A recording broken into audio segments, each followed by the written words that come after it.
Hello there, movie maniacs, and welcome to More Movies Weekly number 20. I'm a 20-year man, and I know the difference between punks and ego go listen in manners and the freaks like you. This is the podcast where we like to talk about film, movies, cinema, all that sort of stuff. My name's Greg Fisher. This legend sitting next to me is David Roberts. Say hello, Dave. Howdy, folks. How you doing, buddy? I'm pretty good, sir. How are you? I'm not too bad myself, thanks very much. Got loads to get through here, so let's crack right on with the show. Right, crack on, mate. Okay, so this week we have been watching a brand new film called The Suicide Squad, written and directed by James Gunn, starring Idris Elba, Viola Davis, John Cena, Margot Robbie, and loads of other people. This is a reboot of the Suicide Squad idea. The first film didn't go down as well as they'd hoped, I don't think, so they've kind of reinvented it with some of the old stars, some new faces brought into the franchise, and yeah, basically it's about a bunch of criminals. It's kind of like The Dirty Dozen. Do you remember The Dirty Dozen, Dave? Absolute classic. Without a doubt, the most ill-mannered, ill-disciplined officer it's ever been my displeasure to meet. Classic World War II sort of thing. They're all criminals, and it's like you're all on death row, but you get one chance to save your own life if you go on this suicide mission for us. That's the kind of the same idea with the Suicide Squad, only they've all got superpowers of one sort or another, or special abilities, and what do they call themselves? Task Force X. That's it, Task Force X. Even better. You're tasked with being Force X. Suicide Squad, though, that's what they are. And yet, in this one, they have to infiltrate like some made-up South American island nation, which is like, being controlled by a dictator who is secretly hiding some sort of alien life form in the basement. And there's some experiments going on. So they send in the Suicide Squad to kind of, clean things up, I suppose. And yet, the rest of the film spent with them on mission, working their way through the island, killing loads of people, getting to know one another. A bit of double crossing goes on. Loads of action, loads of gore, quite a lot of comedy. Dave, tell me your thoughts about The Suicide Squad. Yeah, so I mean, I was quite excited coming into the film because we'd seen the trailer. I thought it looked exciting. I've always liked the concept of the idea. The concept is great. You get the bad guys together. They're going to go and do something. It's The Dirty Dozen. It's The Dirty Dozen. I prefer villains in these kind of films because they're more interesting usually. And it obviously leaves a lot of kind of moral ambiguity, so it usually ends up with a better story for something like that. Okay. And I think for the start of the film, I was really enjoying it. I loved the whole breaching of the beachhead. It was very Saving Private Ryan meets Commando. I love the idea of the decoy squad, but I actually wanted them to be another decoy squad as well. I wanted like Team C to be around and they get killed as well. Yeah. A bit more going on. You wanted more death, more destruction, more death carnage. And destruction, yeah. It would have been funny to see even more kind of cameos from stars and stuff, to kill them off there quick. Sure. It would have been really interesting. I was upset that we didn't get to see as much of the Weasel from the other team as throughout the film, because I really like that character. Did anyone check on whether the Weasel could swim? But, we get going, and kind of once you're past that part, they're kind of onto the island, and that's when the film starts trailing, really. There's great scenes as well in that first act in the prison with Idris Elba. It's a really nice scene that with the setting him up who Idris Elba's character is, with the daughter. You actually get some character development for him and background. I really like that scene. The scene where they bring his daughter in visiting. I thought the acting from both of them was excellent for considering this type of movie it is. Suddenly, it goes from 0 to 90 miles an hour in a very short space of time. And they're both at each other through the glass, and there's, F you. And it's like, whoa, there's some real good tension built straight away, and like you said, good character development. And at that point, I was thinking, this might be all right. This film, Yeah, but then for me, it starts to gradually go downhill. And by the halfway point of the film, it really starts to turkey downwards. And I thought what's a shame is you get a nice character development there with the daughter, and I thought that was nice. And there's a nice moment a bit later on the buzz where Idris Elba's talking to the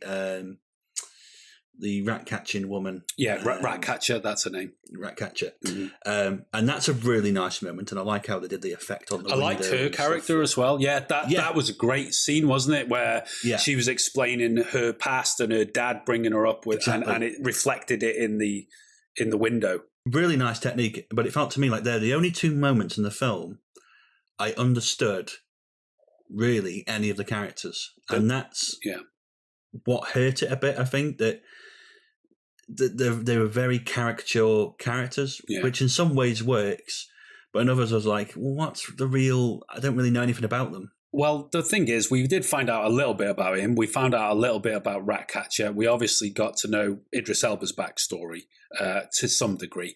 But as for the others, like someone like Peacekeeper, played by John Cena, there's no motivation there whatsoever. All we find out about him is he's a bit of a piece of work, I didn't see much of him in the film, to be honest. John Cena, you can't see me. Fucking hell.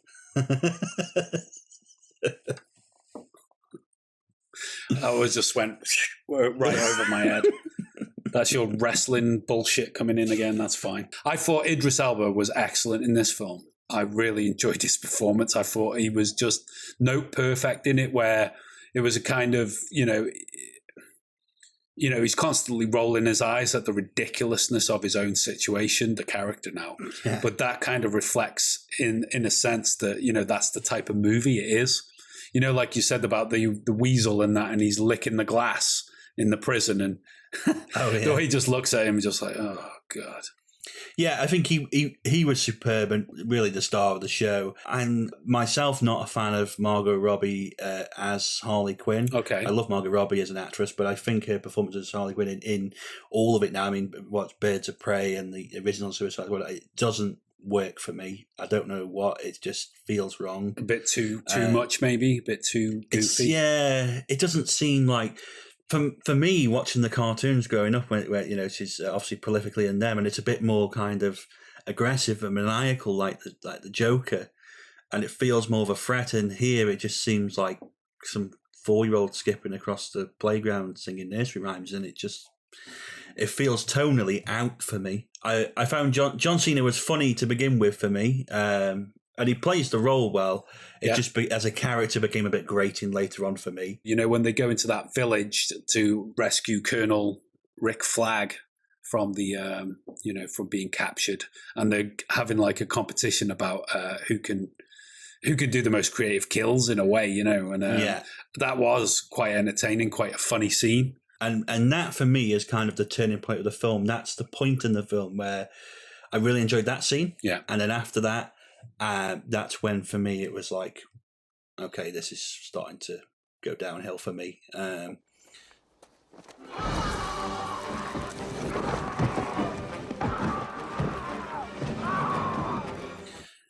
really, when I first saw the polka dots man character, I thought, what? Polka dot man? That's the stupidest, goofiest. And then when I saw his power rip into shred, I thought, that's cool. It is cool. Okay. He was one of my favorite characters in it. I thought I really liked his character. It was dead funny. But it's like they didn't do it enough with him for me, and and I think that was with a few different ones, like Peter Capaldi as the thinker, the guy they've got to go and get in the village. Yeah, you thought you got this great actor with an interesting character and all this the villainous part. But they didn't really do much with him. It was like, is that it? He's gone now, And I thought that's a little bit of the shame about it, that they just, elements they had sitting there were not utilised effectively for me. It was all about the interaction between the team, wasn't it? That's what it come down to. It is a very silly film. It's supposed to be silly. It's a comic book movie. It's supposed to be a bit ridiculous. I felt that maybe it was a little bit too long. for me. Getting towards that, it was 2 hours, 5 minutes long, something like that. I thought that last 20 minutes where the giant starfish breaks loose and starts wreaking havoc on the local city was, that was starting to get a little bit too much by that point. Or Patrick from SpongeBob SquarePants. Yeah. A giant Patrick. She's pretty, SpongeBob. Yeah, and they've obviously got the face hugger element going on there, a little bit of a nod maybe to Alien, the Alien franchise. Alien, yeah. It was getting silly by then. I mean, yeah, I did enjoy it though. I enjoyed it a hell of a lot more than I thought I was going to.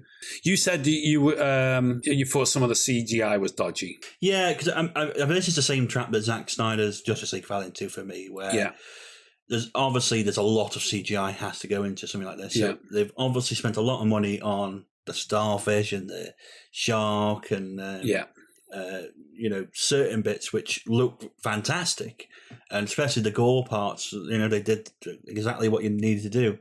But there was then you can obviously see where they were running out of budget. Some other shots in there where like destruction's happening and it's just like, I don't know, a car flying off or stuff. You're going, oh, that looks a bit cartoonish. Cartoonish, yeah. Where they've clearly just ran out of money or something, or time or whatever. And you think, and this is the problem. It's like there's so much CGI that's required that they just run out of time or money or can't do certain things right, and it's a bit annoying sometimes because I'm sitting there going, oh, Just looks shitty. I'm kind of like that with it. It's like it is a lot better than many of the other DC films, because I think we've talked about this many a time, how it's an absolute fucking mess. Yeah. Look at the fucking mess you've made. I think there's a lot of ideas in this film which are interesting. I like the idea of a secret American experiment on foreign soil, the South American, all those kind of ideas. The fact there's a villainous squad and all this. It's really interesting, and some of the character gimmicks are really interesting. Yeah. I think it tries too hard. James Gunn, famous for Guardians of the Galaxy, he's tried too hard, I think, to replicate the kind of meta humor of that. Yeah. And it works sometimes and doesn't other times. Yeah. But I think what hurts us the most for me was it. By the end, it was really repetitive. It was like, it did get I've to heard that point. Gag. Yeah. I've seen that gore kill before. It was kind of like hitting me over the head. It just went on a bit too long at the end. Easy, Inspector Gadget. Little drink never hurt nobody. Okay, well, yeah. What did you think?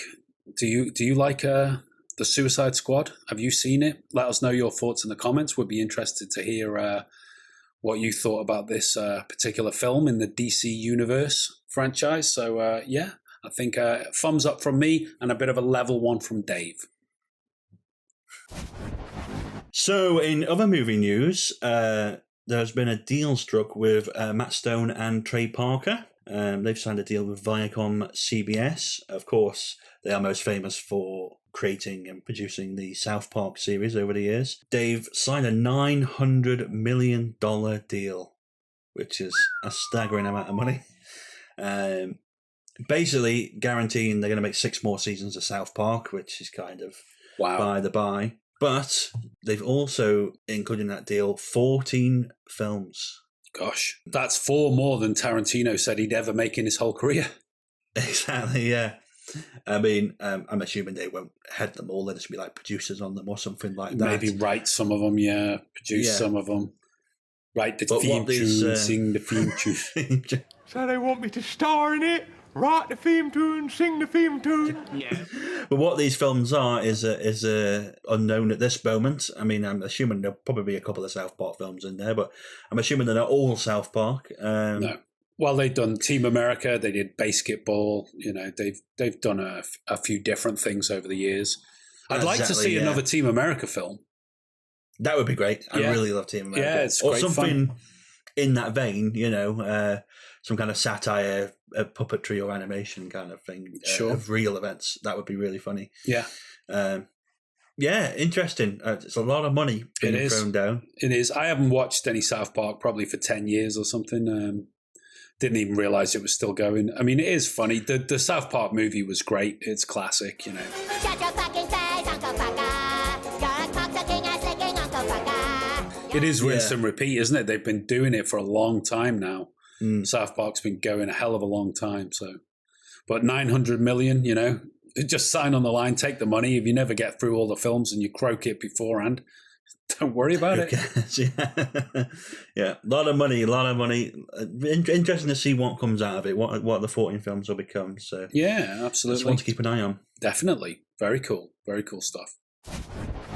So in other movie news as well, we see that Clancy Brown has been cast in John Wick 4. Do you like Clancy? I do. I love him. I think he's brilliant. I mean, obviously, most people know him from the Kurgan in Highlander, or he played Mr. Hadley in Shawshank Redemption. A lot of people will know him from that. Most recently, which I thought he was great in because he played against type, was Promising Young Woman, and he played Carey Mulligan's dad in it. Oh, right. Yeah. I thought he was really good in that because it showed a sort of, different side to him. It wasn't like, he wasn't a mean-ass bad guy or prison warden or anything like that. He was in Starship Troopers years ago. That was good fun. Yeah, absolute classic. He was in Hail Caesar as well. But yeah, cool. I mean, to be honest, I watched John Wick. I thought it was great. And then I watched John Wick 2, and I didn't think it was great. So I didn't watch John Wick 3. I found the sequel to be a little bit just lacking in substance. It was just a bit dry. It was do the same again and, even more murder and killing in it and not much else. I do like Keanu Reeves, and I thought the first film was really cool, but the second one didn't do it for me, so I didn't go back for the third one. Yeah, I don't know. I've seen the first one and I enjoyed that. Yeah, it's great. Interesting concept. I haven't seen the second or third one, so I don't really know where the story's even gone, so what it's at this point. I mean, it does start to get to the point with all these kind of franchises, like, Die Hard or anything like that, where... Yeah, it's the same thing, exactly, 4. So who knows, but, do like Clancy Brown. Highlander is the one that I think of the most great performance in that, but... I think Shawshank Redemption as well as that son of a bitch Mr. Hadley, he played it to a T. He's perfect casting in that film. I always enjoy him. He's a cool actor, but we'll have to see. Like you say, 4. You get to 4, you start to think. Yeah. No, please don't kill me, Mr. Ghostface. I want to be in the sequel. Well, in other news, do you remember Cube? Oh, yeah, Cube is a good film. Classic horror, thrilly kind of film. Sort of sci-fi horror, isn't it? Yeah, really loved the film. It was a surprise hit because it was kind of it wasn't a Hollywood film, I don't think. It was more of a sort of independent, maybe, is it a Canadian film, did you say? Yeah, it's a Canadian film. Yeah, so it wasn't like a major release at the time, but it really picked up traction in the rental market, and because it was such good quality, a lot of people sort of gravitated to it very quickly, and it became a bit of a cult hit. It was, and there was Cube 2 and 3 as well, which got a lot of stick critically, but I actually quite enjoyed them. I thought they were really interesting, just because I like the concept more than anything. But it's been remade, and of all things, it's a Japanese remake. Ooh, wow, interesting. Because you'd expect it to be like a Hollywood remake. So that's it. That's the usual thing is Hollywood remaking a Japanese. Yeah, like Ring or something like that. Exactly. Yeah. So really interesting, and of course, it's a violent film anyway. But we know the Japanese cinema can be a lot more violent and scarier. Oh my god! Yeah, Itchy the Killer or something like that.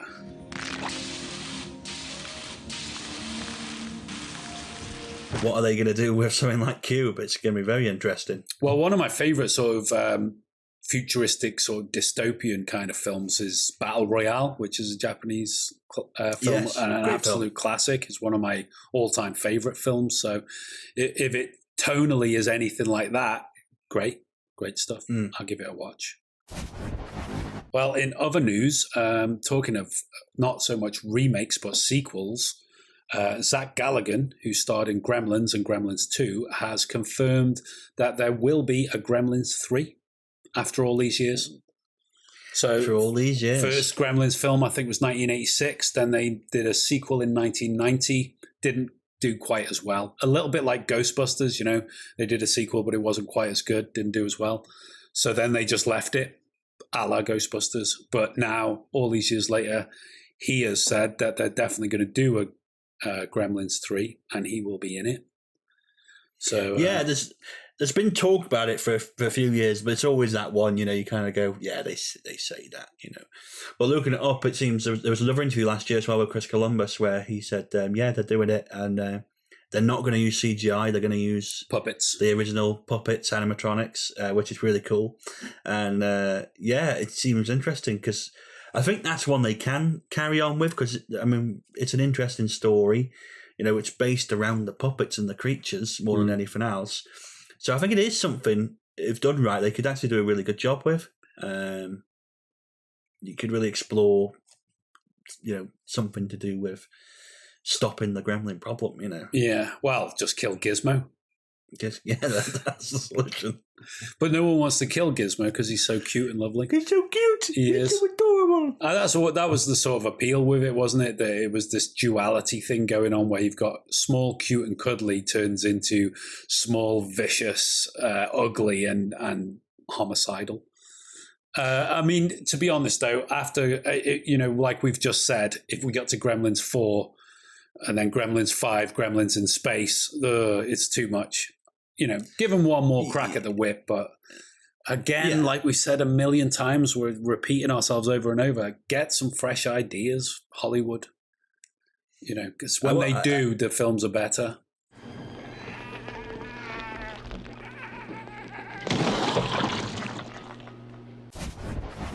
So this week's tweet of the week comes from an account that's called Mike Doesn't Like Claims But Loves Movies. It's actually a reply to one of our tweets. We did a tweet about The Italian Job, little celebration of that great classic British caper movie. And anyway, this other account has responded saying, and some eggheads, excuse me, I meant scientists, actually figured out how they could all get off the bus safely.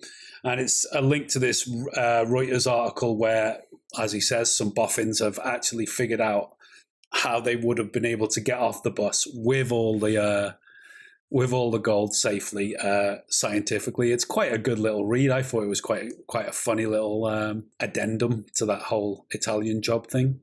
Yeah, it was a great reply. I mean, I've heard about this before. I think it was last year they came up with this article, but it's nice to see the kind of diagram that posted of how it all breaks down. I mean, the solution the scientists have come up is pretty real world case ludicrous in terms of what has to be done. But it's really, I mean, because that is like the ultimate ending on a cliffhanger.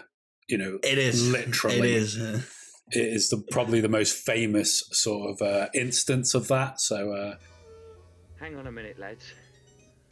I've got a great idea. So that just leaves us to tell you about what we've been doing on our website this week. So our website is moremovies.co.uk. It's packed full of articles, film reviews, stuff like that. And we like to do our This Week in Film History article, which goes out at the start of the week and covers the week ahead in terms of what's been happening in movie history with births, deaths, releases, events, stuff like that. So go and check that out. There's a link in the description below. Yeah, and we've also done an article, our top 5 Paul Thomas Anderson films. We do these quite often, top 5 directors. There's a drop down full of these articles now on our website. This week is Paul Thomas Anderson, which is a fantastic list. Link in the description down below, as usual. And you have done a review of the film Vice, which I think was a 2018 film. Christian Bale 2018, yeah, playing Dick Cheney. So if you're interested to see David's review of that film, there is, again, a link in the description below. The video's here on YouTube, or you can read the article on the website. Choice is yours. And would you like a coffee, sir? Yes, I'd love a coffee. What coffee would you like? Let's have a double half-cup skinny latte frappuccino, please. Coming right up. Orange mocha frappuccino! Of course, we can only afford the coffee with your kind donations. So if you enjoy what you are watching and like to support us, you can buy us a coffee at buymeacoffee.com. The link is in the description down below. Or you can jump over to Patreon and subscribe to one of our packages. over there and donate to us. Again, link all in the description down below. That makes me think, because you're such a fan of Dave Bautista, that maybe we should change your name to Dave Barista.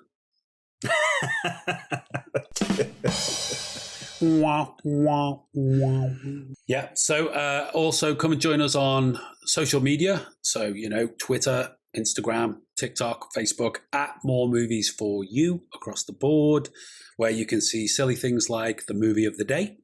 In the blue corner, weighing in at over 80 years old, cinematography by Greg Tolan, directed by and starring Orson Welles. It's the world heavyweight champion, the greatest movie of all time, Citizen Kane. Rather. And there we have it. Thanks very much for joining us for another podcast. We really appreciate you viewing. Please leave us a comment. Let us know what you thought of this week's episode. And hopefully you'll come back and join us again next week for number 21. We hope you can. Take care of yourselves in between, and please keep watching more movies. Well, guys, that's it for this video. Thanks very much for watching. Don't forget to leave us a comment and smash that like button right here on YouTube. In the meantime, if you want to check out more of our reviews and articles, check out our website, moremovies.co.uk. And come and join us on social media, at More Movies For You. That's Twitter, TikTok, Instagram, Facebook, all of that jazz. And if you want to support us because you like our content, consider becoming a patron at patreon.com, or you can just buy us a coffee at buymeacoffee.com. All the links are in the description below. And to check out more of our filmtastic content, click on one of the buttons on screen now.